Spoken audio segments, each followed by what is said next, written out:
Buenas tardes a todos, bienvenidos nuevamente a sesión de casos clínicos de los días miércoles. El día de hoy vamos a tener los últimos dos casos clínicos de esta rotación. Son casos que no hemos visto en las presentaciones anteriores y que es muy interesante y también muy contemporáneo. Así que vamos a iniciar de una vez. ¿Verdad? Por favor, ya saben que deben anotarse en el chat para su asistencia. Así que nomás esté lista la doctora Karina Cucuy. Iniciaremos con el primer caso. Muy bien, solo activé mi audio, ahorita comparto pantalla.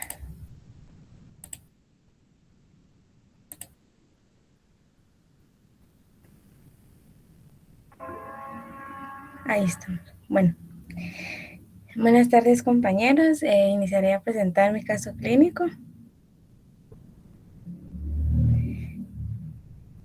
Iniciando con los datos generales, pues la paciente es de 78 años de edad, es ama de casa, casada, católica, analfabeta, residente del departamento de Escuintla y vive actualmente en la ciudad capital.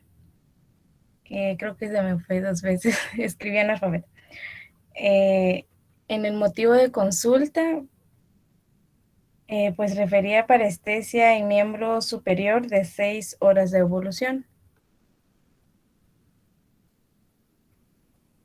En la historia de la enfermedad actual, pues paciente refiere que hace más o menos 6 horas inicia con sensación de parestesia en ambos miembros superiores, de predominio de dedos asociados a movimientos tetánicos involuntarios que posteriormente evolucionan a contracciones de ambas manos en flexión carpo-pedal, por lo que decide consultar.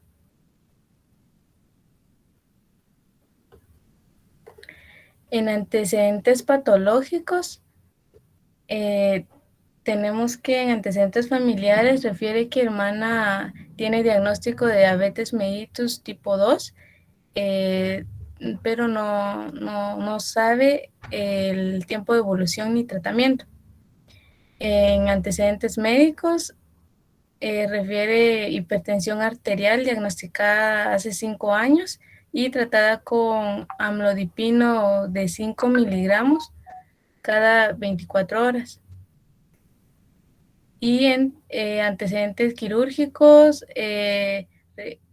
refiere tiroidectomía de hace 8 días del ingreso de la paciente realizada en el Hospital Roosevelt. Y en perfil social, pues refiere casa propia, techo de lámina, paredes de bloc, piso de cemento, con B0 y mascotas no refiero. Así que continúe, Karina. Bueno, diga los antecedentes no patológicos, de una vez. Sí. En antecedentes no patológicos, en hábitos, refiere una alimentación de 3 tiempos, o sea, de desayuno, almuerzo y cena, micción 3 veces por día. Refiere iniciar vida sexual desde los 16 años, es monógama. ITS no refiere, transfusiones tampoco y tatuajes tampoco. Ginecobstétricos refiere una gesta de 7, parto 7, cesárea 0, aborto 0, hijos vivos pues los 7, hijos muertos 0 y FUR de 13 años. Y antes de que continúe ahí, Karina, vamos a ver, Shirley, ¿qué piensa con la información que damos hasta ahorita? ¿Qué se le ocurre que puede estar teniendo esta paciente?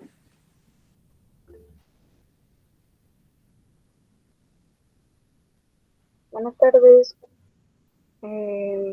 Ahí, espérame, se me trabó. Am, ay, Dios.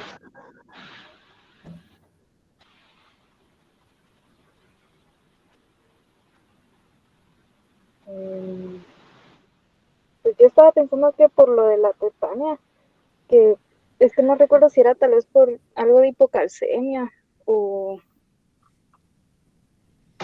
o que fuera ¿Mm? por ahí. Ok, o sea, usted por la historia de la enfermedad, por las características que refiere ahí la paciente, dice, bueno, tal vez un trastorno electrolítico, en este caso, hipocalcemia. Ok, está bien. Giovanni, ¿qué piensa usted?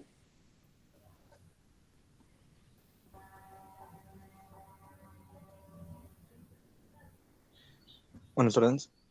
Mm, ¿Alguna descompensación farmacológica por el antecedente que tiene de una tiroidectomía que le esté dando algún problema actualmente? Cuando dice descompensación farmacológica, ¿a qué se refiere? ¿Quedamos después de la tiroidectomía esté tomando algo y que eso lo haya descompensado o cómo? Sí, que no haya tomado adecuadamente su medicación. Ah, ya, o sea, usted dice no está tomando el reemplazo de la hormona tiroidea por la tiroidectomía y que por eso sea. ¿Por ahí es ¿Así es?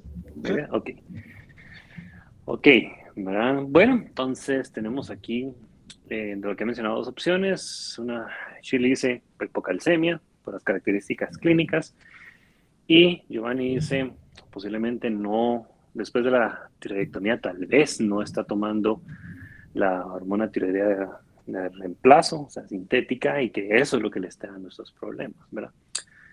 También recordemos que la paciente ya es una paciente de la tercera edad, ¿verdad? Y que a esta edad es muy común problemas a nivel de la columna vertebral.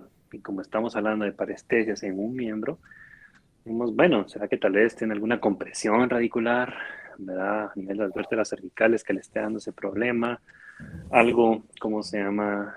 Eh, a nivel del brazo, del hombro, alguna compresión ahí que esté dando problemas, también podría ser por la edad que tiene la paciente.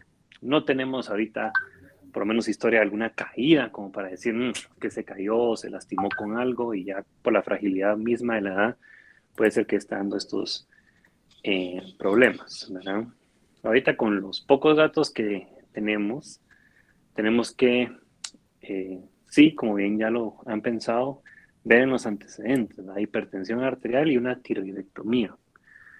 Tal vez por ahí va la situación que está pasando a la paciente. Ahí la tiroidectomía pues fue recientemente. Y según lo que nos informan, pues no, esto no había pasado antes, pues estas parestesias. Esta es primera vez que le sucede en toda su vida. Ok, continúe, Karina. Muy bien.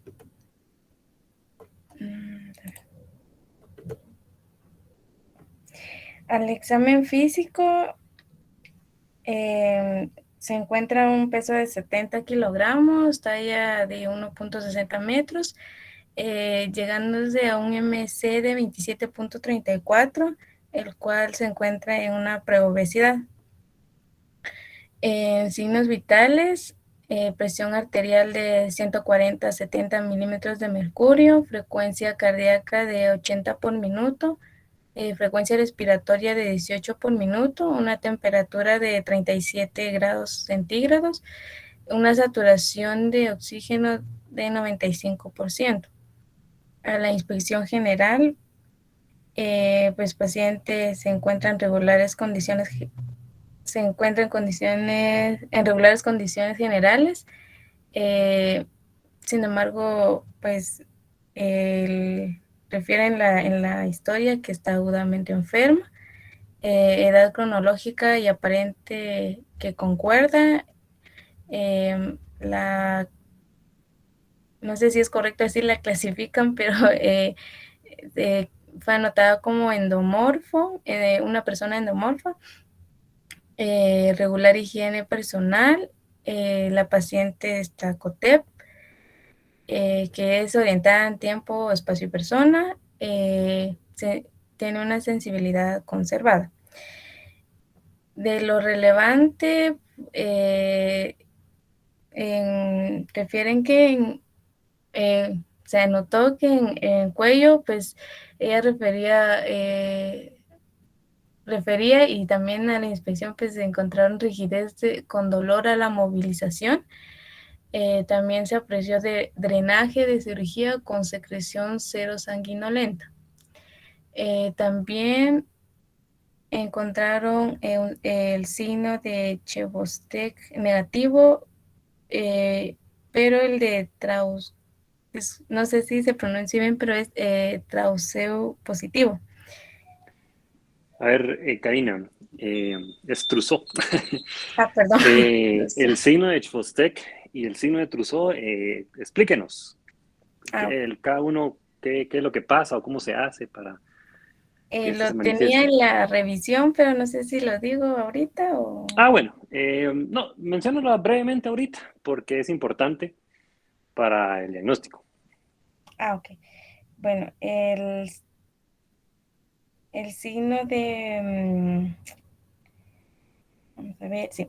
El signo de Chebostek, pues es nada más está como referido pues en las bibliografías como una contracción de los músculos faciales al, al golpear el nervio facial o se encuentre en esta situación. Y el de, el de, ¿cómo se llama? El de Trousseau, Trousseau. Ay, ¿cómo es este? ahorita es que se me fue. No sé si usted puede apoyar con eso, es que no Está recuerdo. bien, no se preocupen, Karina. Miren, pues el signo de Trousseau es cuando hay un espasmo a nivel del carpo, ¿verdad? Cuando uno, ¿cómo se llama? Coloca un manguito, así como que va a tomar la presión, ¿verdad? Y lo insufla, eh, 20, pues aproximadamente 20 milímetros de mercurio por encima de la presión arterial sistólica, ¿verdad? Entonces, en el caso de esta paciente que su presión arterial sistólica es de 140, entonces insuflan el manguito hasta 160, lo dejan a ese nivel durante 3 minutos y puede haber aparición de espasmos a nivel del carpo, ¿verdad? Si en esos 3 minutos hay espasmos con uno que haya suficiente, ¿verdad? Ya se considera un signo de Trousseau positivo, ¿verdad? Entonces, obviamente puede aparecer en varias patologías, ya cuando miremos el diagnóstico de esta, sabrán por qué apareció, ¿verdad? Pero esa es la manera de hacerlo, ¿verdad? Entonces aquí tendrían que medir la presión arterial, la presión arterial. Primero, determinar cuál es la sistólica, dejar reposar el brazo 5 o 10 minutos, ¿verdad? Porque tampoco va a ser inmediato, porque si no el paciente lo va a insultar, ¿verdad? Y le va a doler. Y después, ya con ese dato, entonces le insuflan 20 milímetros de mercurio más, 3 minutos y observa, ¿verdad? Aquí lo importante es no decirle al paciente qué es lo que están buscando, porque muchos pacientes que dicen, mire, ¿y qué me va a pasar o qué puede pasar? Si ustedes le dicen, mire, es que quiero ver un espasmo, tal vez espasmo no lo van a entender o a veces sí lo entienden. Entonces, ¿cuál es el problema? Que a veces inconscientemente los pacientes lo hacen. Entonces, uno ya eso ya no es válido, ¿verdad? Entonces, uno solo tiene que decir, mire, voy a hacer esto, así es el examen, tengo que esperar, ¿cómo se llama? Una reacción. La reacción yo voy a saber cuál es y usted no se preocupe, casi que relájese, cierre los ojos, tranquila y ya, ¿verdad? Porque sí es muy común que los pacientes inconscientemente como finjan esto, y eso no solo en esto, sino en muchas otras cosas. Tal vez se los explicaron o cuando leyeron cómo determinar la frecuencia respiratoria. Si uno le dice al paciente, mire, estoy viendo cuántas veces respira por un minuto, modifica la respiración inconscientemente, porque piensa tal vez estoy respirando muy rápido o muy lento. Entonces, esta es una de las condiciones en que no hay que decirle al paciente qué es lo que uno está buscando, ¿verdad? Para que no erróneamente lo manifieste y uno diga, sí, sí tiene esto o no, ¿verdad? Está bien, Karina, continúe. Gracias, doctor. Bueno, acá tengo la impresión clínica de ingreso que tuvo en la emergencia. Entonces, pues ingresó con hipocalcemia, se pensó posquirúrgica o bien por hipoparatiroidismo primario, el cual les voy a presentar ahorita los exámenes de laboratorio. Y pues acá tenemos estos resultados. Bueno, entonces, que fue de estas fechas en donde pues vemos evidente el calcio está disminuido, el fósforo aumentado, y luego le hicieron otra prueba, o sea, del día 3, pues encontraron el calcio disminuido, del día 4 de, de octubre, pues los que estaban alterados eran fósforo con aumento y calcio en disminución. Nuevamente ese mismo día le hicieron una segunda prueba en donde fósforo seguía aumentado, calcio disminuido, al igual que la PTH. Antes de que continúe, Karina, solo regrese a los anteriores. Sí. Por favor, va. Ok, entonces la idea de Shirley no estaba mal, hipocalcemia, ¿verdad? O sea, está bien. Por los hallazgos clínicos y por la historia de enfermedad, pues eso es lo que nos orientaba. Ahora, aquí ya están pensando por qué hipocalcemia, porque hipocalcemia es un signo, por así decirlo, es la manifestación de algo más, ¿verdad? No es una enfermedad en sí, entonces, ¿por qué hipocalcemia? Entonces, muy bien, aquí pensé, dijeron, bueno, postquirúrgico. ¿Por qué? Por la tiroidectomía, o sea que también tenía razón Giovanni en lo que había dicho. Tal vez no era la tiroides en sí, ¿verdad? O el reemplazo hormonal tiroideo, sino las paratiroides, la que nos están dando el problema. En este caso, la ausencia de, ¿verdad? Porque es un hipoparatiroidismo primario. Ahora, esta pregunta se la voy a hacer en general, con excepto de Karina, porque es su caso. ¿Por qué? Si se dan cuenta, aquí nos ponen dos calcios con dos referencias y valores distintos. ¿Alguien me puede decir por qué? ¿Dónde han visto esto? ¿Por qué hay un calcio o un C calcio y otro calcio nada más? Pero uno está expresado de manera distinta que el otro. ¿Alguien sabe por qué? ¿O ha visto algunos laboratorios así en los servicios que han pasado? La pregunta está difícil, yo sé, jóvenes, pero de repente alguien...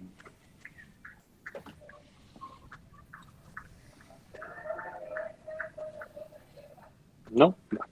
Miren, pues, el primer calcio, o el que dice C, con una C minúscula al inicio, es lo que es el calcio ionizado. El calcio ionizado es aquel que no está adherido a las proteínas, ¿verdad? Y es el que usualmente se mide en gases venosos o arteriales. Ahí es donde sale el calcio ionizado.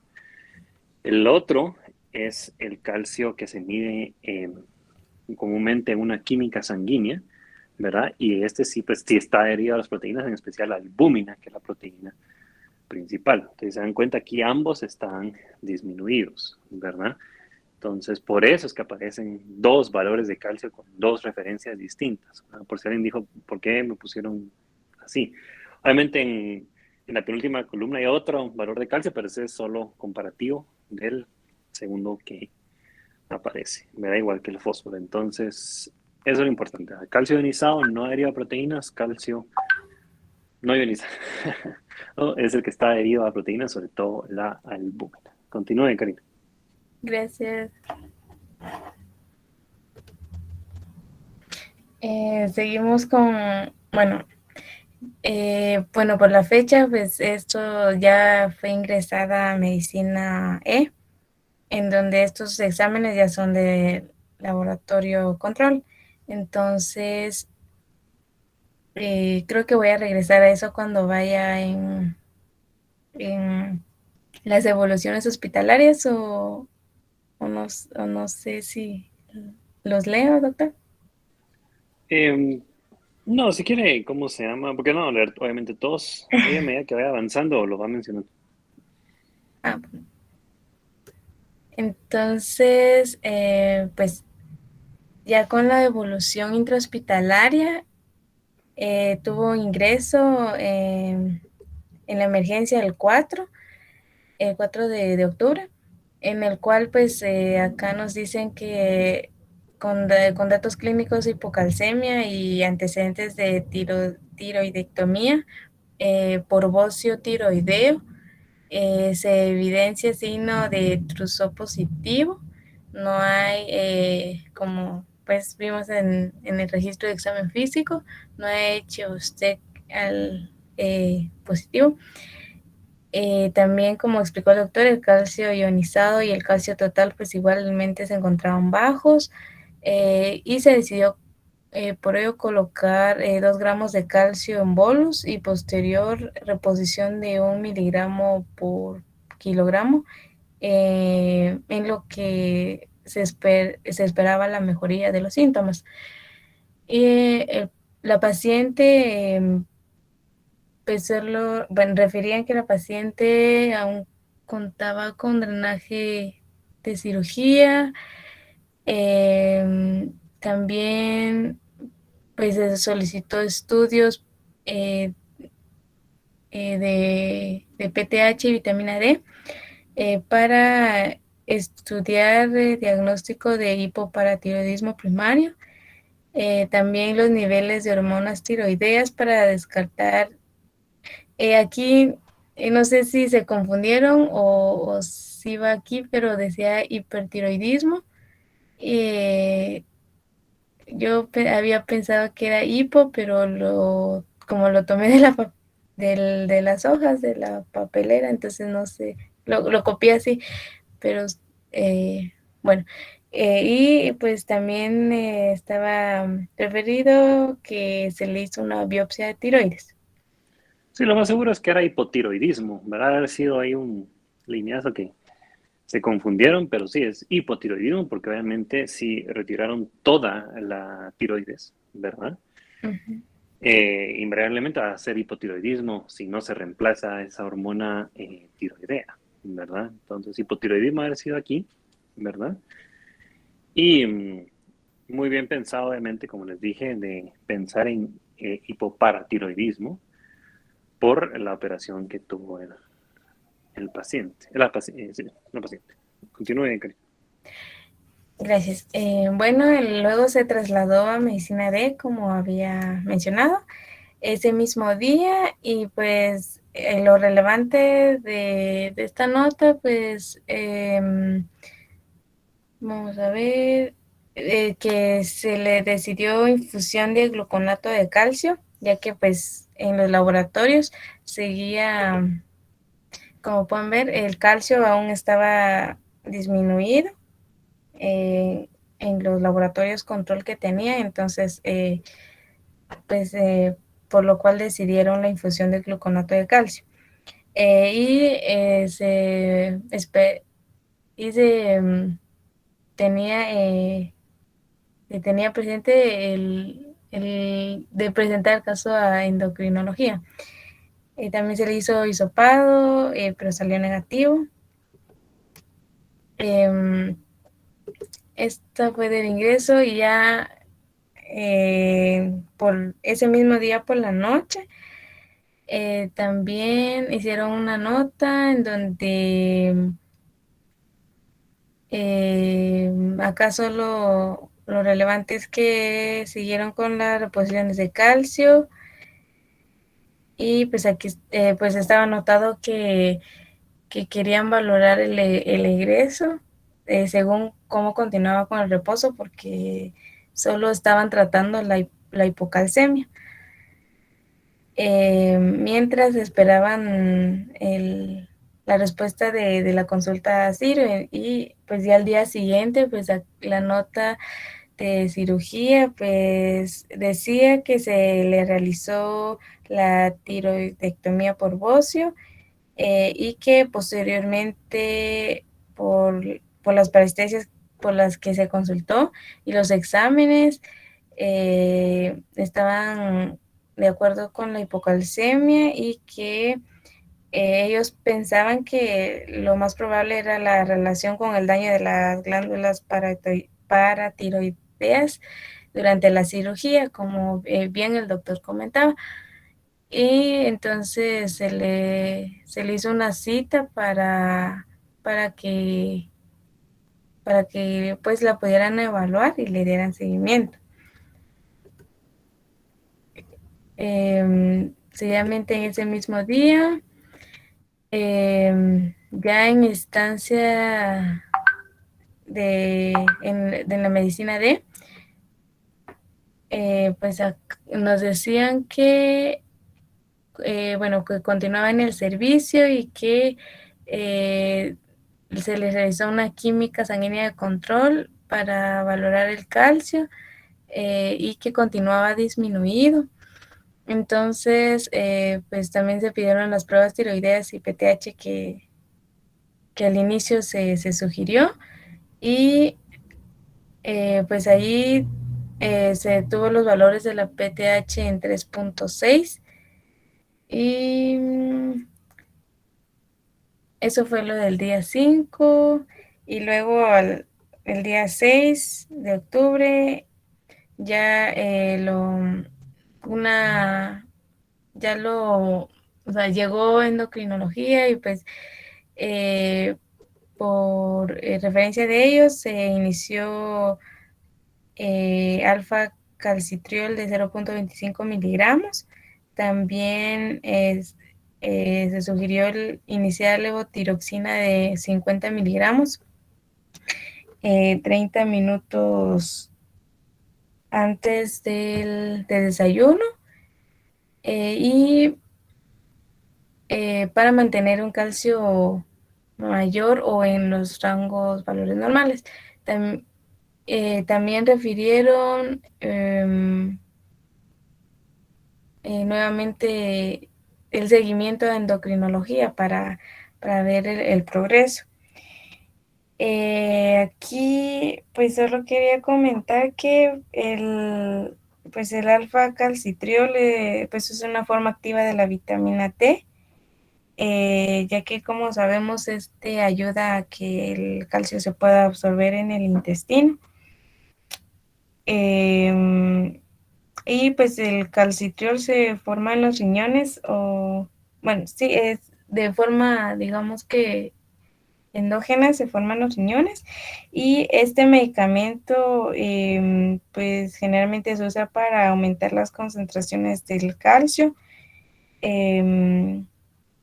Ya como dije, ya que este es como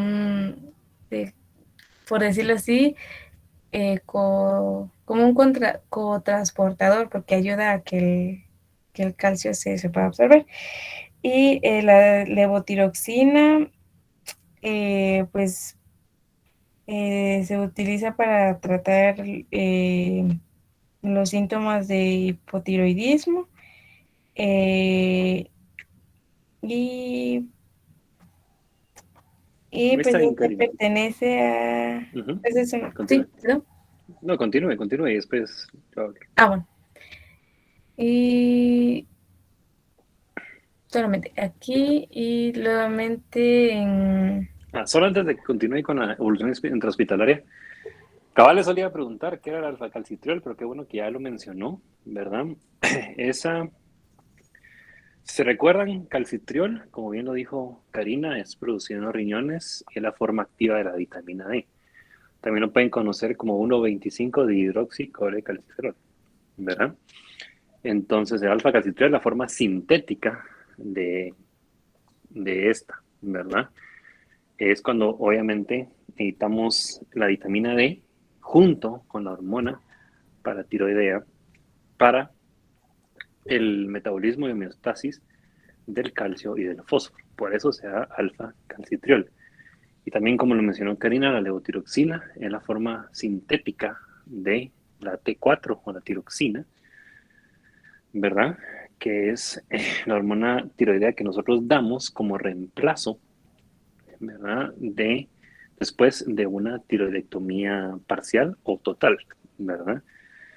Entonces, obviamente, aquí el objetivo era restablecer los valores, primero, de la hormona tiroidea, y segundo, restablecer los valores de calcio y fósforo con ayuda de la vitamina D sintética y la hormona paratiroidea, que todavía persiste.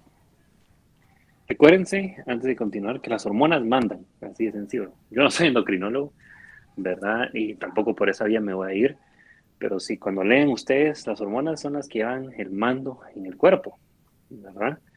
Se ponen a pensar en las hormonas que actúan en nuestro cuerpo, ¿verdad? Van a entender por qué es. Y la tiroides es, o la hormona tiroidea en este caso, es de las más importantes, ¿verdad? La paratiroides a veces también queda como un poco relegada, así como el hermanito menor de la tiroides, pero ya se dan cuenta con algo tan sencillo, las manifestaciones y la molestia que puede causar al paciente, ¿verdad? Entonces, este es el objetivo de dar estas dos, ¿verdad? O sea, no solo ver la parte de hipoparatiroidismo, sino de una vez la de hipotiroidismo, como bien lo habían mencionado al inicio, o sea, no le estaban dando al parecer entonces el levotirox cuando, perdón, la levotiroxina, cuando este paciente después de sala, ¿verdad? Y aparte del propio efecto del hipoparatiroidismo, también el hipotiroidismo puede acentuar estas manifestaciones. Continúe, Karina. Gracias.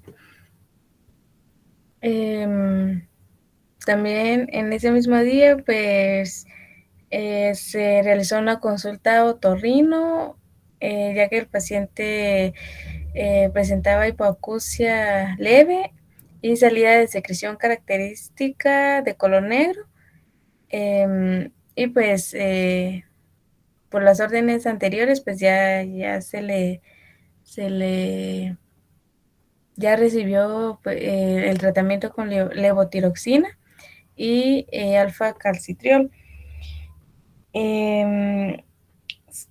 Solo también quería comentar que lo habían indicado antes del desayuno, ya que la levotiroxina, ya que este medicamento se absorbe completamente, o sea, antes para que se absorba completamente y que la cantidad disponible tenga un efecto óptimo.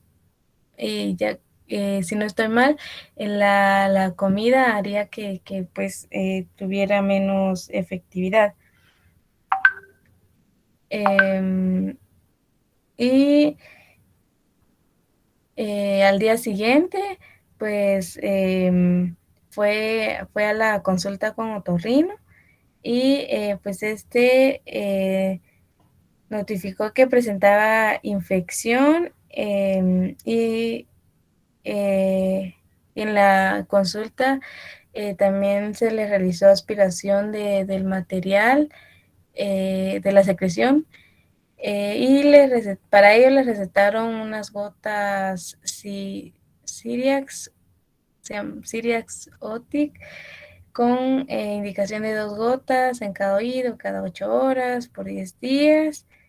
Y continúa con el tratamiento indicado para los síntomas de hipocalcemia. Y pues el medicamento que le dejaron por otorrino, pues busqué y es un antibiótico, es antibiótico, antiinflamatorio. En este caso, pues ayudaría se usaría como antibiótico para la infección que refirió otorrino.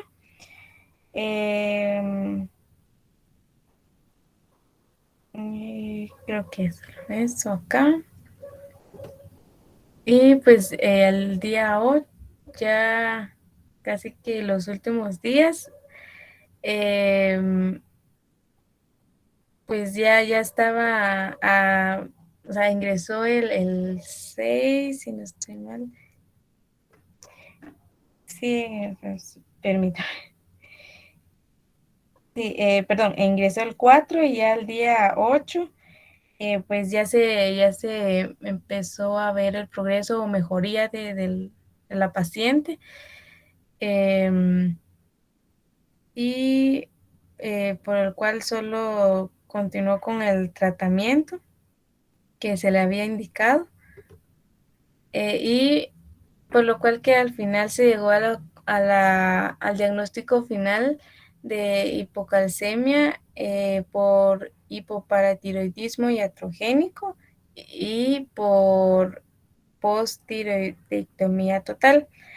Y como segundo diagnóstico también se tomó en cuenta la, la hipertensión arterial, tanto por antecedentes y por las tomas de los signos vitales que se realizó en sus días de estancia.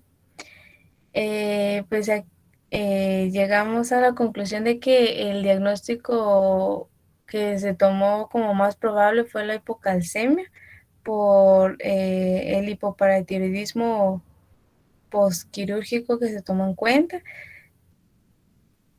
Pues la argumentación que se tomó para este diagnóstico fueron las manifestaciones clínicas de parestesia y tetania referidas por el paciente. También se tomó en cuenta los antecedentes de tiroidectomía realizada recientemente, el signo de Trousseau positivo al examen físico y los distintos resultados de niveles disminuidos de calcio.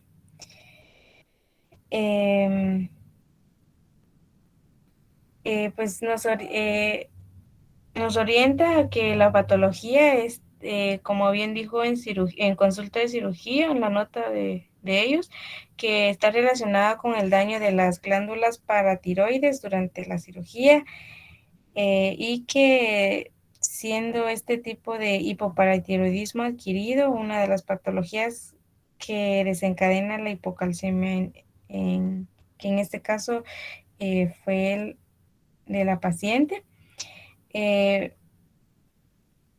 También podemos tomar como otros diagnósticos menos probables o que hubieran sido la hipocalcemia producida por etiología secundario a una hiperfosfatemia, ya que también se encontraban los valores alterados de fósforo en los laboratorios, en los exámenes de laboratorios que se le realizaban a la paciente. Y pues solo para también incluir el plan terapéutico que manejaron con la paciente, pues se le inició al ingreso de la emergencia, se le inició los 2 gramos de calcio en bolus. También se procedió con infusión de gluconato de calcio. Como bien recuerdan, lo había mencionado en la evolución. Esto fue mientras se trasladaba a servicio y pues se tenía la consulta con endocrino.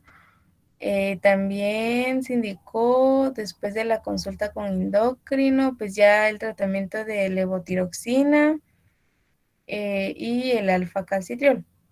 Y como plan educacional, se le indicó llevar control de niveles de calcio, PTH, T3 y T4 libres.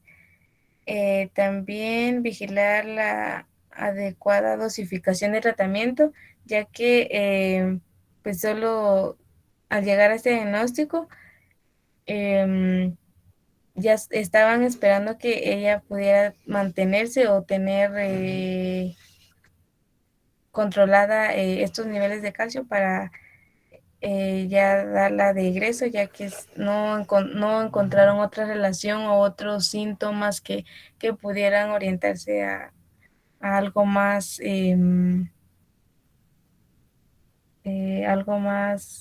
crónico, por decirlo. Y pues no sé si hay algo más que agregar, doctor, para pasar a la revisión. No, yo creo que aquí estuvo un poquito sencillo llegar al diagnóstico por el antecedente que tenía la paciente, aparte que la clínica pues sí iba con hipocalcemia, ¿verdad? Obviamente ahí vamos a ver la revisión bibliográfica de esto. Algo importante que les quería mencionar nada más con las paratiroides es que, ¿cómo se llama? Cuando hay que hacer una tiroidectomía total, obviamente en las paratiroides se van ahí, pues que son 4, porque están pegadas a la tiroides. Y si es necesario remover la totalidad de la tiroides, pues no hay otra opción.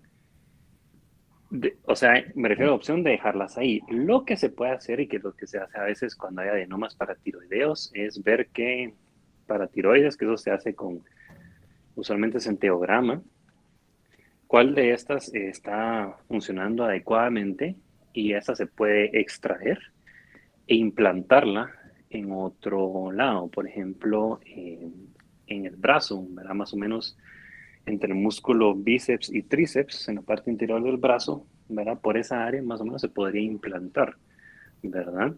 Y obviamente ahí sigue funcionando para evitar precisamente esto, llegar a un hipoparatiroidismo, porque aquí significa que la paciente, al igual, en este caso, que con la hormona tiroidea va a tener que tomar alfa-calcitriol casi que aquí en adelante, ¿verdad? Porque no va a tener hormona paratiroidea que le pueda suplir esta situación, ¿verdad? Entonces, es una manera, como les digo, de poder preservar esta función y por lo menos un medicamento menos que toma el paciente, ¿verdad? Pero la mayoría de veces no es así y pues uno tiene que recurrir a estos medicamentos sintéticos para mantener al paciente lo mejor posible y que no ande con síntomas. Obviamente también la hipocalcemia no solo va a dar espasmos o tetania, o sea, no, puede causar otros problemas un poquito más graves si no se trata adecuadamente, ¿verdad? Entonces, como les digo, un caso diferente, aquí vemos una complicación quirúrgica, por así decirlo, ¿verdad? Que nosotros tenemos que manejar, porque se vuelve ya un tema de medicina interna, ¿verdad? Hipoparatiroidismo, que produce hipocalcemia, ¿verdad? Ya vieron, esta paciente sí venía con el calcio muy disminuido, milagro no tenía otras manifestaciones, ¿verdad? Pero lo bueno es que rápidamente se pudo ver esto y restablecerlo a los niveles por lo menos adecuados y no normales. ¿De acuerdo, Karina? Entonces, adelante con la revisión bibliográfica. Gracias. Y pues, por último, pues una pequeña revisión de hipocalcemia. Hipocalcemia está definido como un nivel de calcio sérico inferior a 8.6 miligramos por decilitro. Pues este rango lo tomé del laboratorio que maneja el Hospital Roosevelt.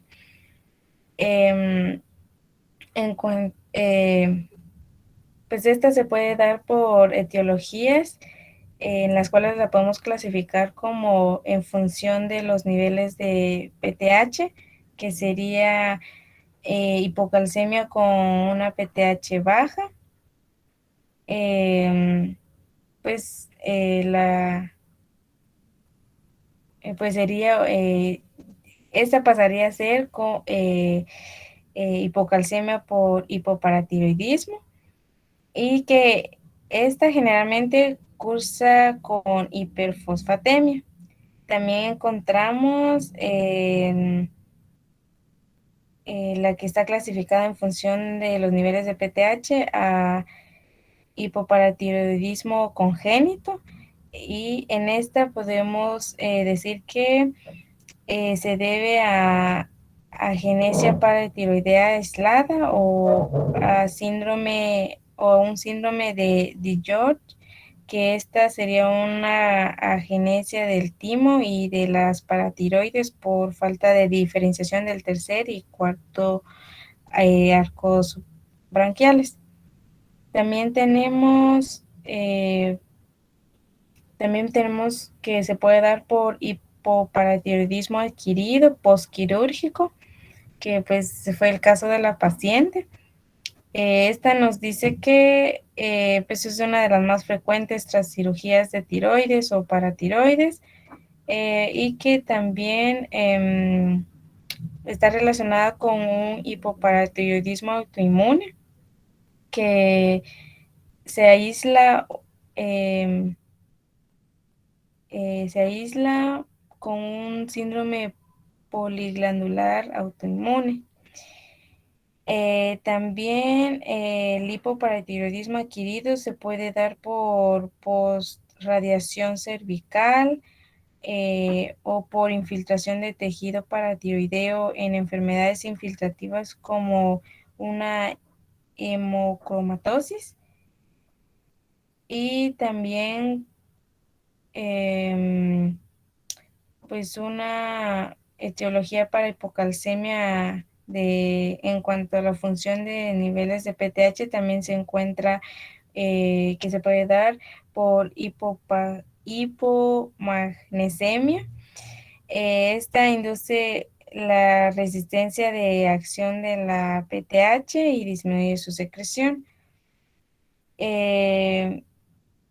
Pero también refieren que frecuentemente se da por alcoholismo y desnutrición y pues esta está fuertemente relacionada con la hipopotasemia.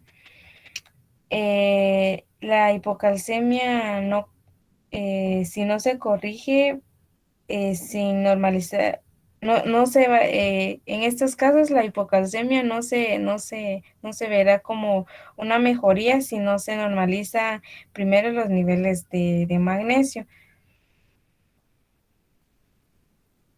Y en cuanto a la clínica, estas serían como una de las etiologías importantes por las cuales se puede producir la hipocalcemia. Y ya con las manifestaciones clínicas, pues depende de la velocidad en la cual se esté desarrollando la hipocalcemia. Tenemos desde una hipocalcemia sintomática hasta pues hasta una urgencia vital que puede producir la hipocalcemia. Y entonces los síntomas más frecuentes son los que se presentan como neuromusculares y neurológicos. Y entre ellas encontramos el aumento de excitabilidad neuromuscular, conocido como tetania. También se presentan parestesias distales y periorales. También se hace evidente hiperreflexia, espasmos musculares, signo de Trousseau, característico en el espasmo, característico como espasmo carpopedal y pues también se conoce o es o se reconoce como mano en comadrón eh, ¿cómo se dice? Por por cómo se presenta en el paciente o generalmente se ha visto. Y pues también se toma en cuenta el signo de Chebostek, que como ya dijo el doctor, pues esta también se conoce como una contracción de los músculos faciales y también se hace presente puede haber espasmos laringios. Y en cuanto a alteraciones en un electrocardiograma, pues podemos evidenciar alargamiento del intervalo QT e inversión de la onda T. Y también se pueden presentar convulsiones, demencias y trastornos extrapiramidales por calcificación de los ganglios de la base. Y también puede presentarse cataratas, calcificaciones subcutáneas. Estas son como manifestaciones más frecuentes que se puedan dar o que podemos prestar atención a cuál nos puede guiar a, a poder tratar una hipocalcemia. Entonces, acá tenemos un pequeño cuadro en el cual nos puede ayudar para llegar al diagnóstico de este. Entonces, como podemos ver, es importante tomar en cuenta los niveles de PTH, del cual nos podemos guiar que si está disminuido, pues se puede, se puede orientar a que se esté dando una hipoparatiroidismo congénito o hipoparatiroidismo adquirido o hipomagnesemia, como habíamos mencionado, son una de las etiologías frecuentes que puede producir hipocalcemia. Y si la PTH pues está elevada, podemos pensar en fosfatemia. Y luego de ello, pues debemos investigar si será por una disminución de la vitamina D o por otras patologías relacionadas como el pseudohipoparatiroidismo o hiperparatiroidismo secundaria a una insuficiencia renal crónica. O también tomar en cuenta hiperfosfatemia aguda. Y si en el caso encontramos que está relacionada con la disminución de la vitamina D, pues nos podemos orientar a que esta también se esté dando por una ineficiencia de la vitamina D, ya sea por mala absorción intestinal o también por raquitismo relacionado con vitamina D dependiente de tipo 2, o en el caso de que la vitamina D está disminuida, pues sería por déficit de esta misma, que puede darse por una malnutrición o casos de alcoholismo o un metabolismo inadecuado, que serían estos indicios para poder encontrar la etiología y pues ya establecer el diagnóstico de hipocalcemia.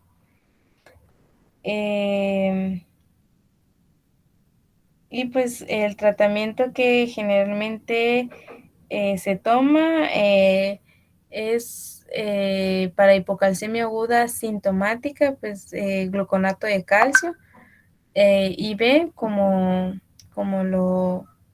bien se le trató en emergencia, o hipocalcemia crónica, pues en este el tratamiento que se sugiere pues son suplementos orales de calcio, vitamina D y ocasionalmente, perdón, es que ahí está. Y ocasionalmente se puede también tratar con 1,25 2 de vitamina D. Y eso es lo que les quería compartir hoy. Muchas gracias, Karina. Como ven, la hipocalcemia puede tener manifestaciones mucho más complicadas que las que presentó esta paciente, ¿verdad? Entonces, como les digo, hay que estar muy atentos con esto, ¿verdad? En lo que Giovanni coloca su presentación para dar paso al siguiente caso clínico, solo les quería mencionar que es muy común que cuando uno pide calcio en la química, ¿verdad? Que se pida albúmina, porque obviamente como este está unido a la albúmina, tradicionalmente se corrige, por así decirlo. O sea, hay una fórmula para ver realmente el calcio como está, por ser una, ¿cómo se llama? Un ion unido a proteínas. Entonces, porque a veces puede aparecer normal y no estarlo, o a veces puede aparecer disminuido, elevado, pero ya al corregirlo con la albúmina, pues caen los niveles normales. Realmente, como les digo, es una práctica muy común. Eh, yo en mis años de residencia tenía que hacer calcio corregido porque si no era problema, ¿verdad? Pero ya en los últimos estudios, en los últimos años, se ha demostrado que realmente calcular el calcio corregido no es tan de relevancia clínica como originalmente se pensaba, ¿verdad? Se puede seguir haciendo así, pero si no lo hacen tampoco es el fin del mundo, ¿verdad? Eso se los menciono por si alguna vez tuvieron calcio corregido o corrijan el calcio, a eso se refieren, a corregirlo con la... Muy bien, entonces vamos a pasar al último caso clínico de esta rotación. Giovanni, por favor, proyecte su caso. No sé si se mira la pantalla. No se mira todavía, fíjese.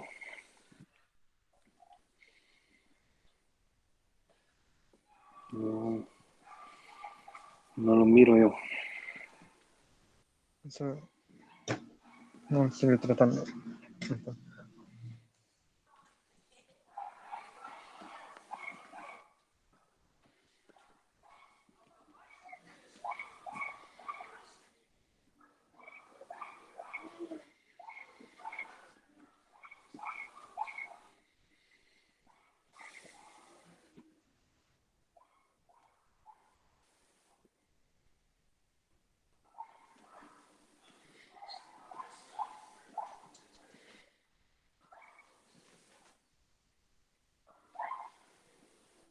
No.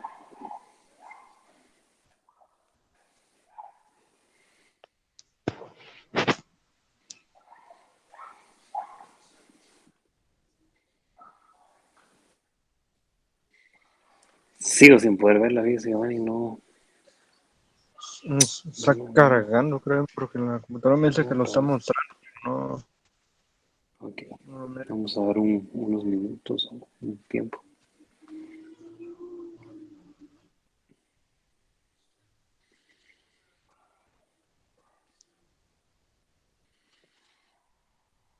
Voy a tener la presentación y lo voy a volver a poner. A ver si se me da. De acuerdo. Bueno, en lo que Giovanni carga su presentación, voy a adelantar algo. Como ya mencionamos, es el último día de casos clínicos de esta rotación, ¿verdad? Entonces, ahora lo que les pido es, ¿cómo se llama? Que en estos últimos 15 días de rotación hospitalaria, sean en servicios o de turnos, que lo aprovechen al máximo o que lo sigan aprovechando al máximo, ¿verdad? Si lo han estado haciendo, porque ya después de esto, como les hemos mencionado, el internado de medicina interna es muy rápido, ¿verdad? No sabemos cómo vamos a estar para ese entonces también, ¿verdad? Pero aunque fuese 1 o 2 meses, igual es rápido, se pasa eh, en un segundo, ¿verdad? Cuando uno siente ya salió de esto y ya si uno no decide seguir el camino de la medicina interna, pues ya no va a haber nada de esto, ¿verdad?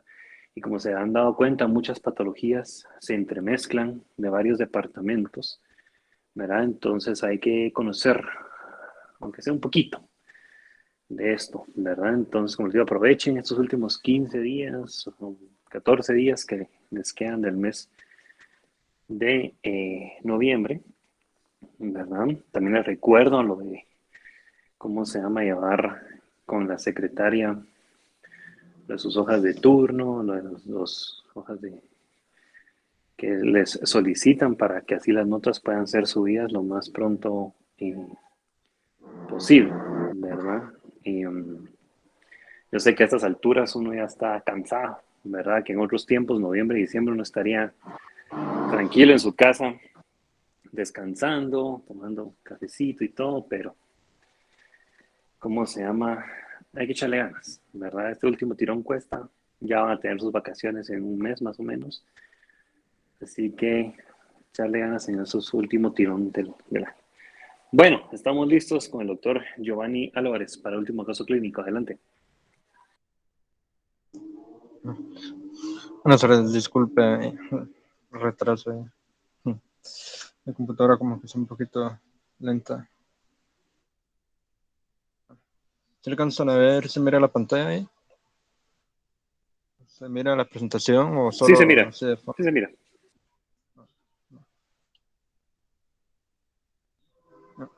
Entonces, ¿ya cambió de diapositiva o todavía no? Sigue en la misma. Ah, entonces creo que sea un pequeño inconveniente todavía.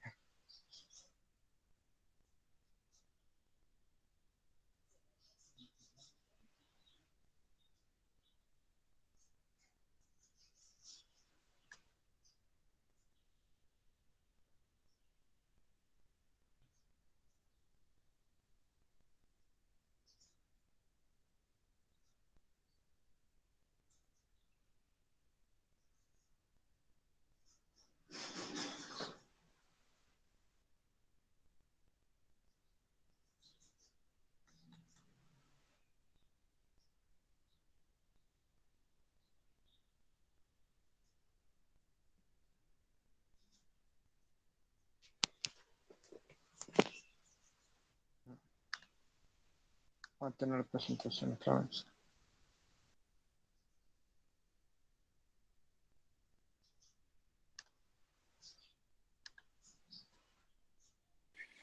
Unos problemas técnicos, pero esto pasa, ¿verdad?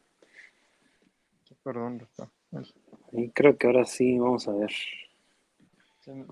Mi compañero Yosin me va a hacer el favor de presentar. Ah, de acuerdo, muy bien. Entonces sí, empezamos.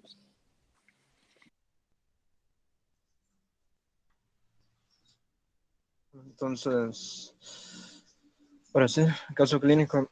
El motivo con los datos generales de la paciente es una paciente femenina de 17 años que nació en 2004 en origen de Retaluleo, escolaridad de tercero básico, ocupación actual estudiante, estado civil soltera, católica, que ingresó al hospital el 1 de noviembre. Su motivo de consulta es fiebre de 4 días de evolución.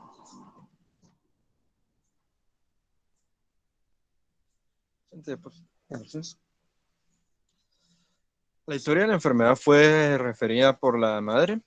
La madre del paciente refiere que hace 4 días inicia con fiebre cuantificada con termómetro de 39 a 40 grados aproximadamente, por lo que se automedica con acetaminofén sin lograr alguna mejoría.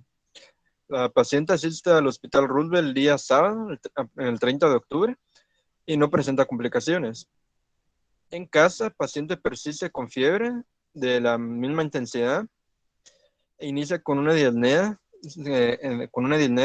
según la escala de Merck en 2.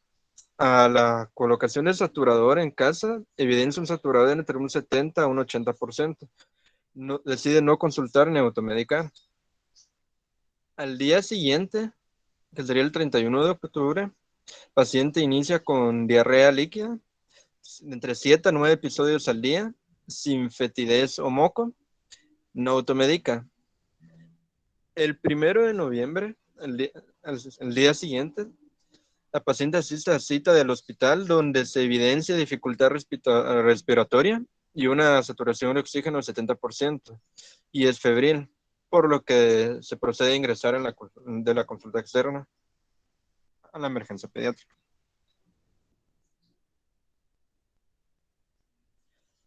Ahí, ahí puedo explicar un poquito de lo que es la escala de Merck, que es algo que pues ya hemos visto en estos tiempos, pero solo más que todo para recordarla, ¿verdad? En el Adelante. cual, el grado 1 es una disnea que se presenta solo a ejercicios de alta intensidad. El grado 2 es una disnea que se presenta al caminar o a pocos esfuerzos.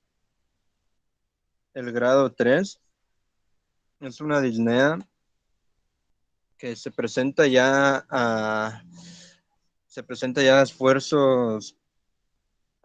esfuerzos como caminar a unos 100 metros o unos pocos minutos en plano. Y el grado 4, que es una disnea que está en cualquier momento y se está presente en actividades como vestirse, levantarse, caminar un poco de un cuarto a otro. Siguiente diapositiva.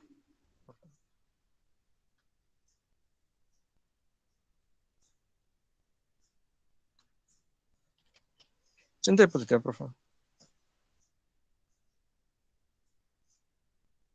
Gracias. A los antecedentes patológicos de la paciente, refiere médicos, enfermedad renal crónica, diagnosticada hace 9 años, tratado con hemodiálisis los días miércoles y sábado desde 2019. No refiere ni quirúrgicos, ni algún antecedente, ni algún hábito como alcohol, tabaco, ni drogas. En los no patológicos, su micción es de entre 50 a 100 cc al día. Va al baño una vez al día por deposición fecal. Tiene entre 8 a 10 horas de sueño.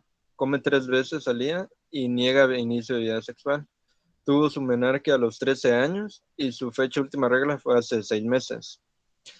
En el perfil social, la casa es propia, con paredes de bloc, piso cerámico, techo de terraza, 5 habitaciones con 6 habitantes y 0 mascotas. Antes de que continúe, Giovanni, Jocelyn, Sí. ¿qué piensa con lo que vamos hasta ahorita? Em, pues más que todo por la sintomatología de la paciente y por la situación actual, yo pensaría a COVID, Ok, porque, ujú. porque aunque la paciente tiene falla renal, que es un buen antecedente, creo yo, en un principio hubiera pensado tal vez un edema a raíz de esto, pero la paciente también presenta lo que es diarrea, si no estoy mal, y dentro del cuadro sintomatológico de COVID eh, está también todo lo que es gastrointestinal. Entonces yo me guiaría más por COVID-19. Ok, está bien. Entonces yo se dice, bueno, a mí el antecedente está bien, importante, pero creo que por la situación actual del mundo y por los síntomas, creo que va a ser COVID, ¿verdad? Está bien. Madeline, ¿qué piensa usted? Yo también estaba pensando igual que Jocelyn en COVID, la verdad. Ok, alguien que tenga una idea que no sea COVID.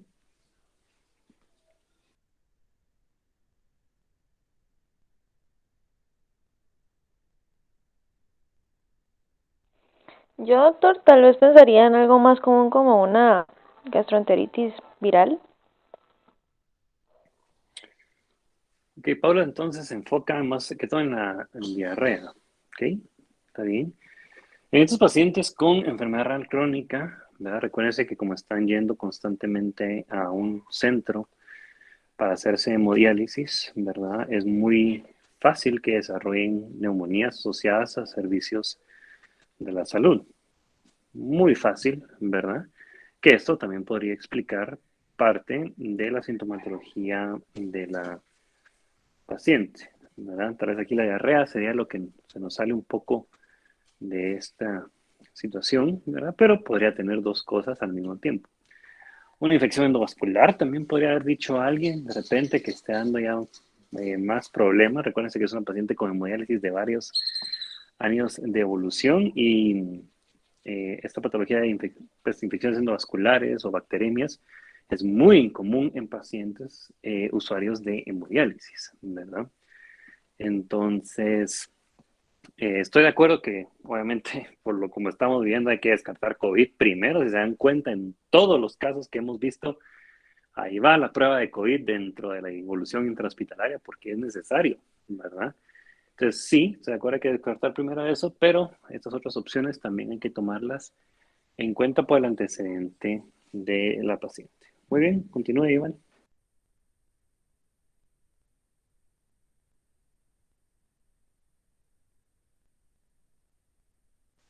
Gracias, doctor. Siguiente, pues, al examen físico, la paciente presentaba una presión arterial ligeramente elevada, 138/92, una frecuencia cardíaca de 119, una frecuencia respiratoria de 28, una temperatura de 39, la saturación de oxígeno en 75, la un peso de 40 kilogramos, una altura de unos 1.50 metros con un IMC de 17.78. La frecuencia cardíaca ya nos indica que ya está taquipneica, la taquicárdica, perdón. La respiratoria nos indica que está taquipneica. La temperatura ya está en los rangos de fiebre. Y el peso está con riesgo de llegar a algún tipo de desnutrición. La presión arterial también está elevada. Eh, A la inspección general, la paciente se encuentra en regular estado general, luce crónicamente enferma, con palidez 3 generalizada, febril a la evaluación, tórax simétrico y expandible, taquipneico con uso de los músculos accesorios de la respiración, con disminución de la entrada de aire bilateral. A la auscultación se encontraron estertores crepitantes basales bilaterales con sibilancias en ambas fases de la respiración. Giovanni, una pregunta. Este IMC de 17.78, ¿cómo lo clasificaría? Ya está por debajo de 18, que ya en bajo peso, en nutrición. Aquí es bajo peso o delgadez, leve, le llaman también, ¿verdad? No necesariamente tiene que ser de nutrición, ¿verdad? Puede ser que por la fisionomía de la paciente tenga ese peso. Obviamente en este caso, por el antecedente de enfermedad renal crónica, lo más seguro es que sí. Va a ir por ese lado, ya a tener cierto grado de nutrición, seguramente por la propia enfermedad renal crónica, ¿verdad? Pero es un dato importante, porque también no solo el sobrepeso y la obesidad son perjudiciales para la salud, también el bajo peso, la desnutrición o la emaciación, ¿verdad? Son igualmente, ¿cómo se llama?, importantes a la hora de que los pacientes, para la recuperación, para la respuesta al tratamiento, para ver qué tanto el cuerpo va a aguantar complicaciones o cualquier otra complicación de la propia patología, ¿verdad?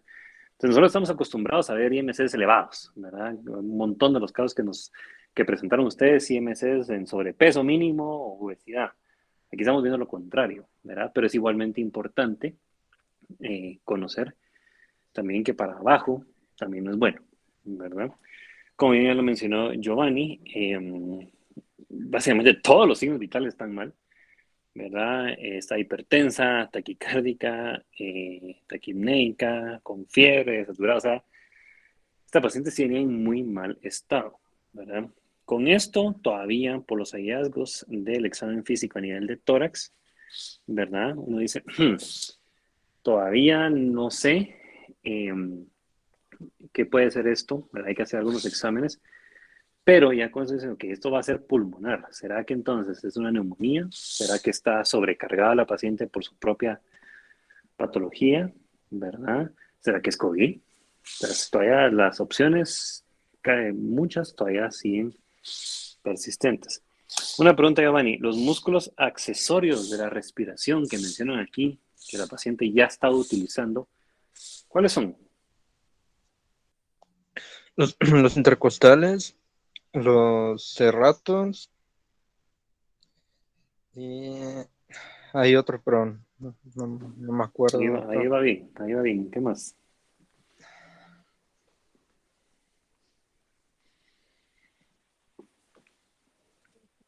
No me acuerdo los otros, el otro. Okay. ¿Alguien se acuerda? Aparte de los serratos y los intercostales, jóvenes. El esternocleidomastoideo, ¿no? Así es. ¿Qué más? ¿El escaleno, doctor? Los escalenos, poco, pero está bien.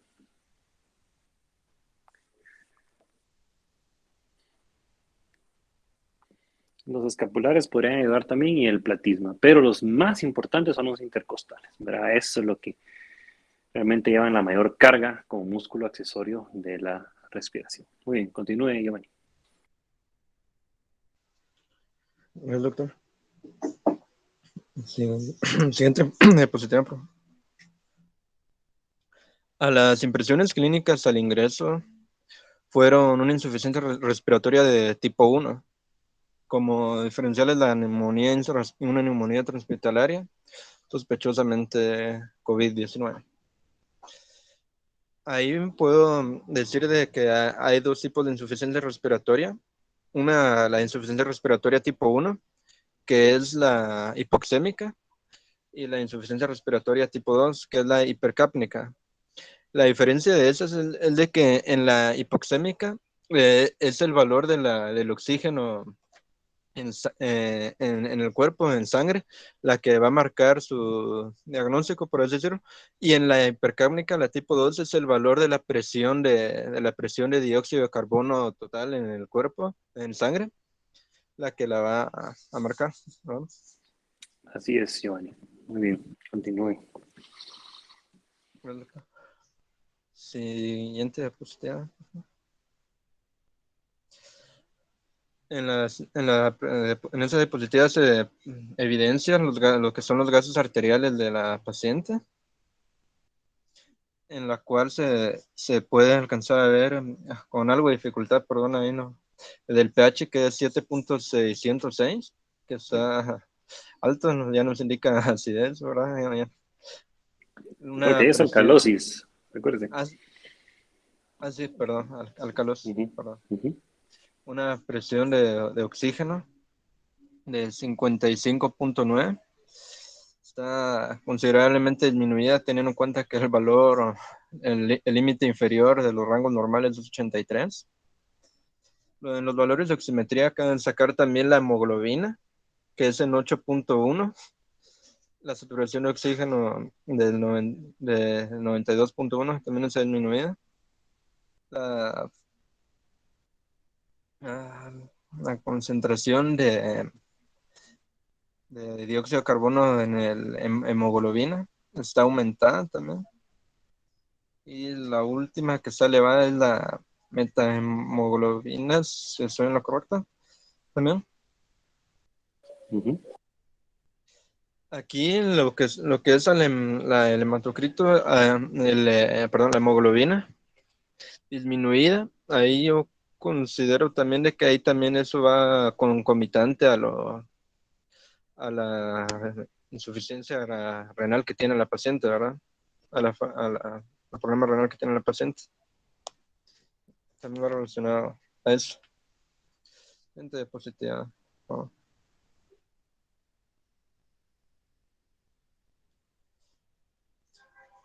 Los siguientes son los valores de electrolitos con un sodio bajo, 133 milimoles por litro. Ligeramente bajo, bueno, no, ligeramente no, está bajo, ya es hiponatremia. Y el nivel de lactosa está elevado. Siguiente diapositiva. La siguiente es la química de la paciente al día de su ingreso, en la cual la proteína C reactiva está en 12.31, recordando que esas son proteínas que son reaccionantes ante la inflamación por las citoquinas. Entonces nos indica que hay un proceso inflamatorio agudo en el cuerpo. No, si bien no indica cuál, sí nos indica que hay un proceso inflamatorio. La creatinina está elevada en 5.12.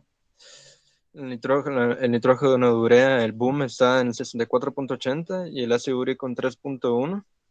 Eso sí nos orientan y nos confirman el antecedente de insuficiencia renal, ¿verdad? De falla renal de la paciente.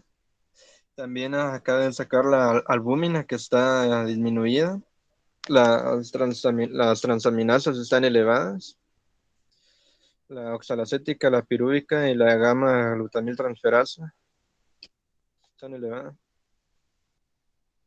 Siguiente. Aquí, importante de ver aquí es que ambos las pruebas de función renal están como lo esperamos en una paciente renal crónica, ¿verdad? O sea, pareciera que sí, las hemodiálisis ha estado yendo a sus citas regularmente y están haciendo el efecto deseado. Recordemos que no vamos a hacer que la creatina y el boom regresen a sus niveles normales con la hemodiálisis, sino los vamos a mantener a un nivel por lo menos aceptable o decente para la paciente. Entonces, como que fuese algo de este tipo, como una descompensación, que les digo, un edema agudo de pulmón o algo así, pues no pareciera, porque aquí vemos que sí está bastante bien controlado. Obviamente no quiere decir que no pueda hacer esta complicación o sobrecarga de volumen o hipervolemia refractaria, aún con estos niveles de creatina y boom, pero sí, esto nos orienta más a que va a ser algo de tipo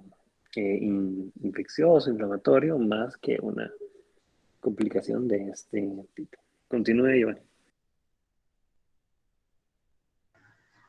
Gracias, doctor. Siguiente diapositiva, por favor. Muchas gracias. La siguiente es la hematología, en la cual los neutrófilos están en gran medida elevados, los linfocitos están disminuidos, los monocitos están disminuidos también. El nivel de hemoglobina, como se había evidenciado en los gases arteriales, está disminuido aquí en 7.20. El hematócrito está en 21.30, también está disminuido. Ya nos orienta a un tipo de anemia. Las plaquetas están disminuidas a 59,000. Ya están por debajo de lo normal, bastante por debajo de lo normal. Y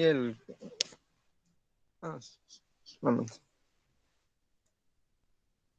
El último creo que es no me acuerdo cómo se llama, pero es el que mide la cantidad de plaquetas nuevas que están saliendo, que está creando el cuerpo, a manera de compensar la escasez. Disculpa, no, se me olvidó el nombre de la última. Esa es abajito.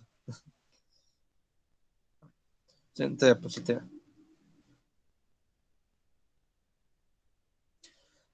A los tiempos de coagulación está la TP está elevada, la TPT también, y el fibrinógeno está llegando a los límites superiores, pero a destacar que el dímero D está considerablemente elevado, el cual puedo mencionar que el dímero D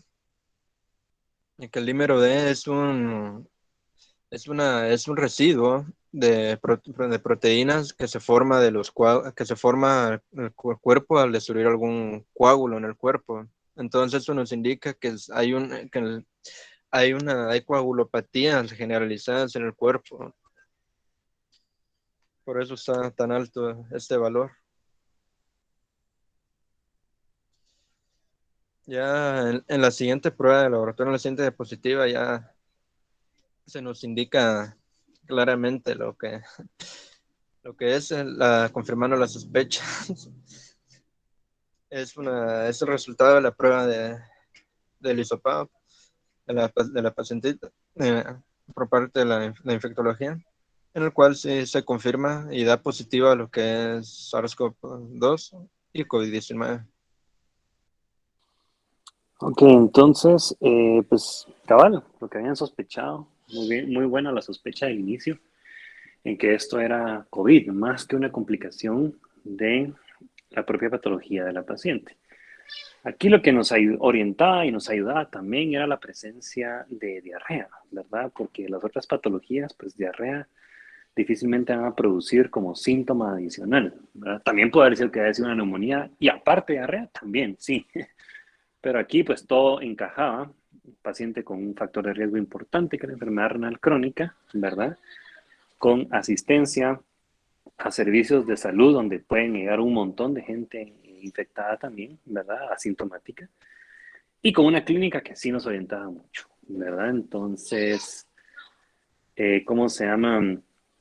Efectivamente, al hacer la prueba, pues sale positiva y aquí es donde tenemos que empezar a ver qué vamos a hacer con este paciente, porque recuérdense que si bien es joven y la edad pues le ayuda, tiene una enfermedad de base muy importante y ahí vimos que sí se estaba complicando bastante por los síntomas y sobre todo por la desaturación y la hipoxemia con la, la que llegó.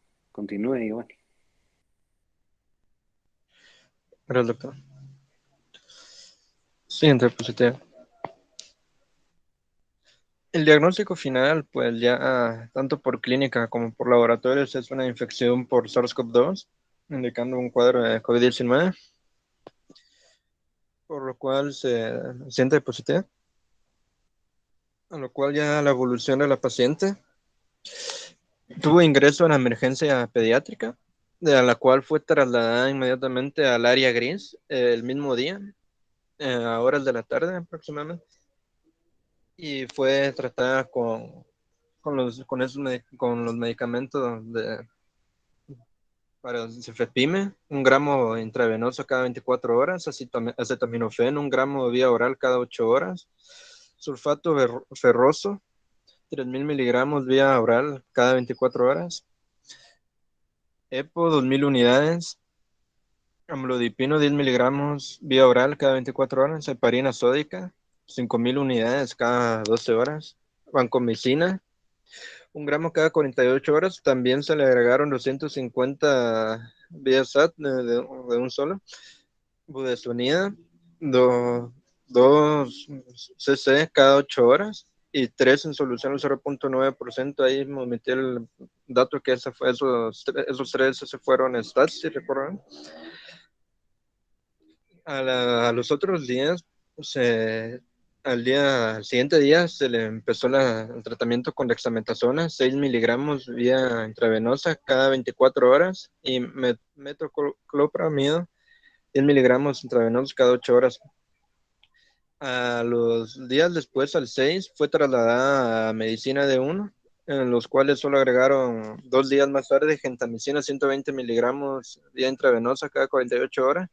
Y al día siguiente es el 9 de noviembre, omeprazol 40 miligramos vía intravenosa.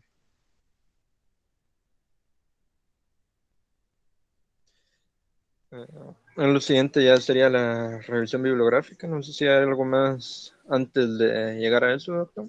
Solo una cosa, porque obviamente en la revisión bibliográfica hablar lo demás, es si alguien se pregunta, ¿por qué a ese paciente le dejaron antibiótico? Porque tiene cefepime. Y uno dice, bueno, ¿y no qué era esto SARS-CoV? Pues si es algo viral, pues como que está de más. Recuérdense que cuando hay neumonías virales, porque al final eso es, ¿verdad? Es muy común la sobreinfección bacteriana, sobre todo en estos pacientes con factores de riesgo, ¿verdad? Entonces, para no arriesgarse y obviamente decir, solo es SARS-CoV-2 y dejar, ¿cómo se me olvida? Una neumonía bacteriana como sobreagregada, por eso se les da también antibiótico, ¿verdad?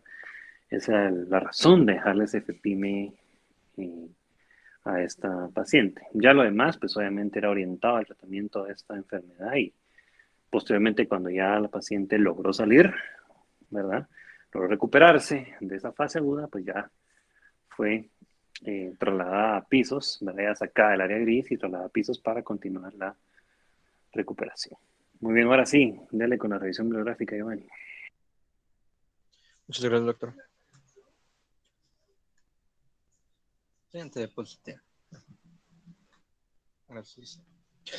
Esa es una tabla que nos muestra los coronavirus más comunes, en el cual puedo mencionar que el SARS-CoV-2 es uno de los 7 coronavirus que afectan al ser humano. Pertenece a la familia Coronaviridae, a la subfamilia Coronavirinae, al género Beta coronavirus. Como la tabla lo indica, su hospedero natural son los murciélagos. Su hospedero intermediario se cree que es el pangolín. Se originó en la zona geográfica de Wuhan, en China, aproximadamente en diciembre del 2019. Sigue hasta la fecha. Y sus manifestaciones clínicas pueden ser desde asintomáticos al síndrome respiratorio agudo severo.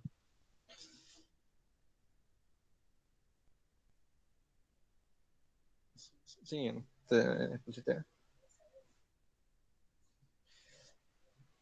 Cabe mencionar que para ingresar a la célula, el SARS-CoV-2 reconoce los receptores de la enzima convertidora angiotensina 2 como puerta de entrada para iniciar la infección.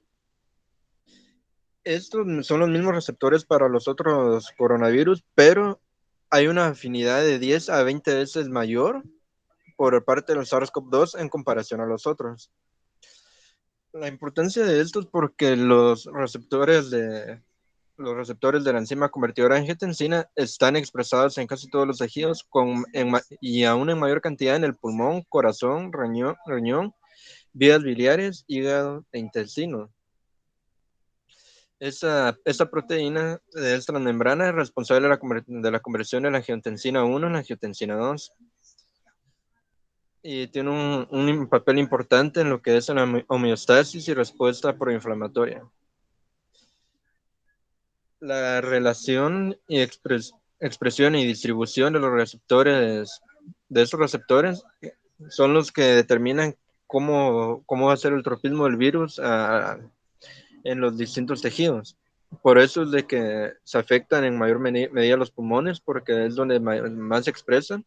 En esos están expresados en los que son las células alveolares de tipo 2 y también en los monocitos, macrófagos, células endoteliales. Por eso los procesos inflamatorios severos. El SARS-CoV-2 se une a las enzima, a los receptores de la enzima convertidora de angiotensina a través de la glicoproteína S, a través de sus subunidades 1 y 2. La rápida replicación del SARS-CoV-2 en el tejido pulmonar es lo que potencia la respuesta inflamatoria con la alta migración de linfocitos, como mencioné, los macrófagos. Y es lo que produce el daño intersticial. Solo un 20% llega a ser un cuadro severo. Y el descenso de lo relativo de los linfocitos en sangre periférica es un marcador indirecto de la inflamación pulmonar.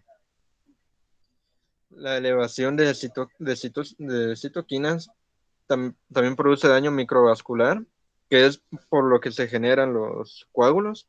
Eso activa el sistema de coagulación. La inhibición de fibrinólisis con inducción a la coagulación intravascular diseminada, y por eso se ve evidenciado en las pruebas de laboratorio del dímero D y fibrinógeno. Como he explicado previamente con el dímero D, que es una proteína que es de los residuos que crea el cuerpo al destruir un coágulo. Siguiente diapositiva. Este cuadro es del protocolo interno del Hospital Roosevelt, pero cabe mencionar que es de junio del 2020, en el cual se muestra cuál es el protocolo para el tratamiento de pacientes positivos para COVID-19, en el cual nos indica que los pacientes leves con asintomáticos, solo los pacientes leves con infección leve, sin comorbilidades y radiografía normal, también con comorbilidades, solo tienen tratamiento sintomático y vigilancia ambulatoria.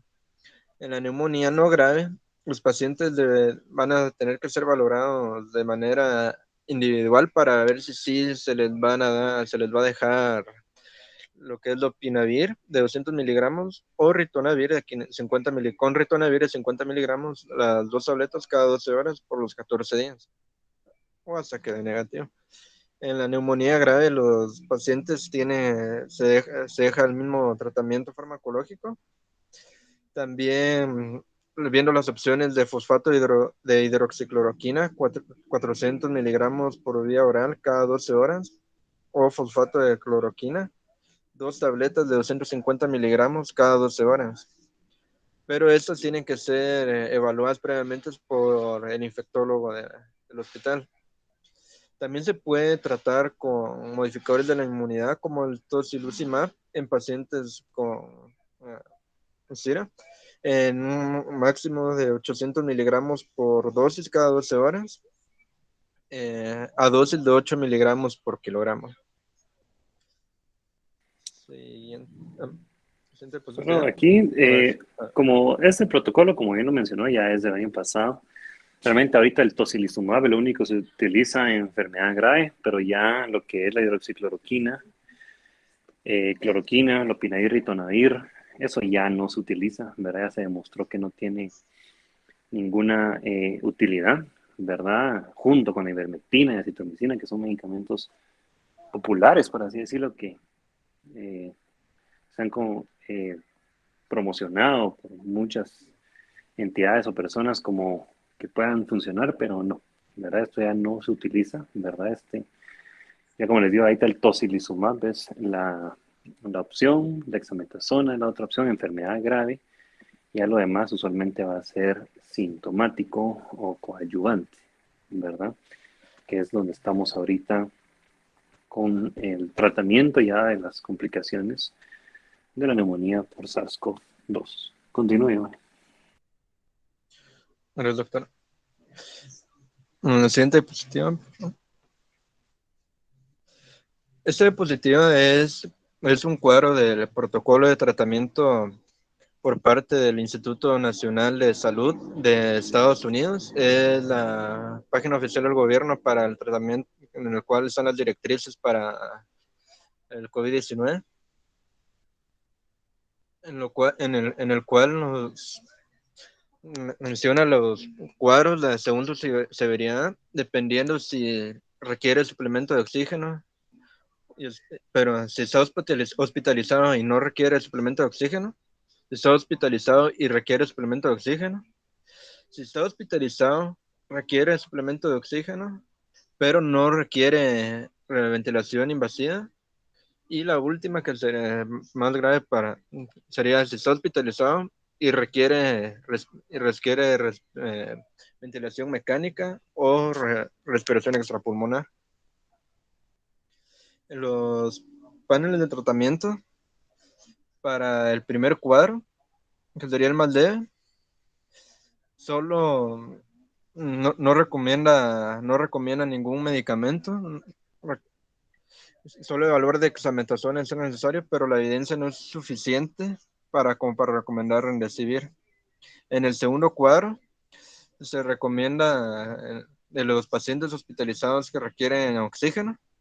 Ya se pueden evaluar las opciones que son remdesivir, dexametasona más remdesivir para pacientes que necesitan grandes cantidades de suplemento de oxígeno, o solo dexametasona cuando la combinación con remdesivir no es una opción o no está disponible.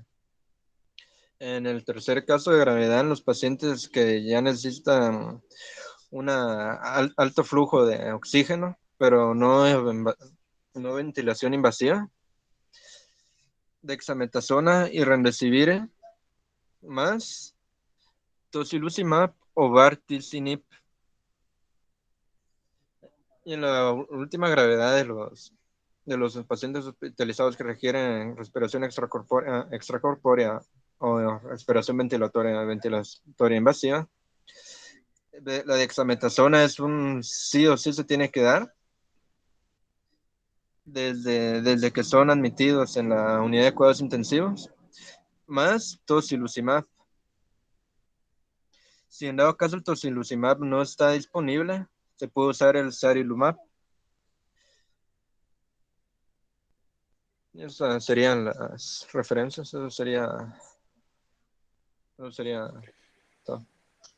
Muy bien, Giovanni, muchas gracias. Y qué mejor manera de terminar las sesiones de casos clínicos con la enfermedad más importante actualmente. Y no lo digo por disminuir la importancia de las demás enfermedades, sino por el impacto que esta ha tenido, ¿verdad? Es cierto, otras enfermedades han tenido impacto, pero esta, recuerden que SARS-CoV-2 no solo es un impacto de salud, no solo es impacto en las demás enfermedades que quedaron desplazadas para volcar todo el estudio a esta enfermedad, sino también es una enfermedad política, jóvenes, ¿verdad? Se mueve mucha política alrededor de esta enfermedad, ¿verdad? Ustedes lo han visto no solo en Guatemala, sino a nivel mundial.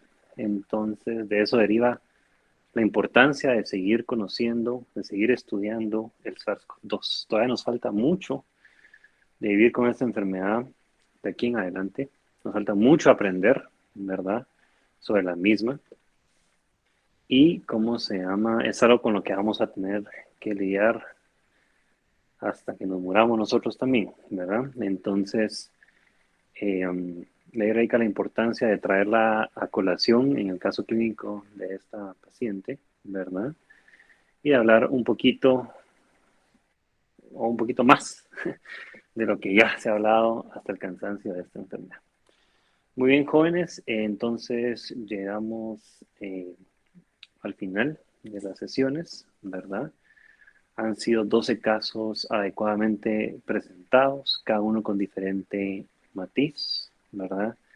Unos algunos con algunos temas más infrecuentes que otros, pero al final pues pudimos aprovecharlos todos por igual, ¿verdad? Ya también ustedes se van dando cuenta, junto con las presentaciones de las sesiones teóricas, cómo realizar estas, ¿verdad? Cómo presentar, eh, cómo desenvolverse, es cierto, tal vez aquí no ante un público en vivo, pero por lo menos ya ir adquiriendo esa habilidad que, como les digo, les va a ser útil no solo en medicina interna, sino en cualquier especialidad eh, que sigan, ¿verdad? Eh, para mí ha sido muy agradable trabajar con ustedes. Yo sé que ha sido a distancia, ¿verdad? Todavía nos quedan algunas clases teóricas, pero ahí es con todo el grupo. Pero espero que hayan aprendido un poquito en estos casos clínicos. Obviamente aquí no van a salir ya médicos internistas o cardiólogos, gastroenterólogos, infectólogos. No, no se trata de eso. Se trata de incentivarlos a seguir estudiando, a entender de por qué muchas cosas, a entender por qué la medicina es considerada también muchas veces un arte, ¿verdad? Y no solo una ciencia. Entonces, como les digo, han sido buenos casos, eh, buenas presentaciones, cada una con una dinámica distinta, o sea, no hubo dos presentaciones iguales, ni siquiera similares, ¿verdad? Lo que es bueno, no es que sea algo malo, ¿verdad? Lo que es bueno porque eso también le da un tinte de originalidad a cada uno de ustedes en sus presentaciones, ¿verdad? Entonces, finalizamos el día de hoy con esto. Nos seguiremos viendo en las clases teóricas definitivamente, ¿verdad? Y como les digo, a aprovechar estos últimos días de medicina interna. Tengan todos una feliz tarde y nos seguiremos viendo. Gracias, doctor. Feliz tarde.